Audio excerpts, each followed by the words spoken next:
Sasà con Gino Coppola per presentare quest'oggi il loro duetto. Benvenuto a Cantiamo Napoli. E dopo 2 mesi che ci sono mancato, eccomi qua di nuovo a cantare la canzone L'uscizia una serie con Gino Coppola. Com'è stata la collaborazione con Sasà? Bellissima, perché comunque Sasà è un ragazzo che è cresciuto, sta cercando ancora di crescere, un duetto che sta andando abbastanza bene, più che bene, ma anche a Napoli si sta facendo conoscere Sasà e quindi è una soddisfazione anche per me perché è venuto un bel lavoro, tutto il disco, un bel prodotto. Quali sono gli autori? Chi sono gli autori? Gino Coppola come sempre, Gianni Romano che hanno scritto questa bellissima canzone, che io saluto un bacio forte forte a Gianni, e la canzone che gas piace a molte persone. A metano. A gas, a metano, a benzina, ok, vabbè.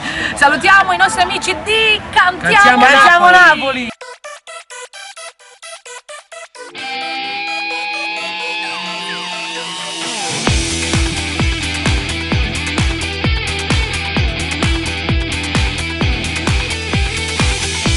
Sei strana stasera, mi parli di un amore che non ha identità.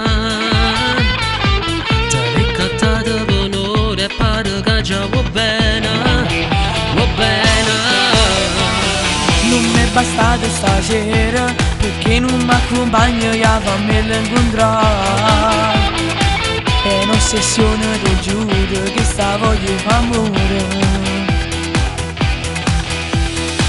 Ti farà solo sognare, Vivo le mie giornate ma ci voglio provare. tu stai male per una storia che è soltanto uno sfizio in una sera. Come te vuoi innamorare, ma che scema, grida ancora, che ti chiamo perché ti va bene. Io sto male per amore, fino a quando non muore sto cuore.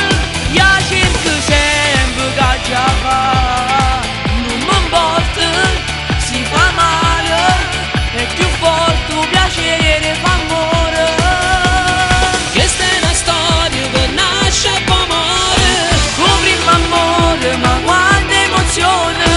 tu stai dicendo non sei più creatura. Io non mi saccio scordare. Tu stai male.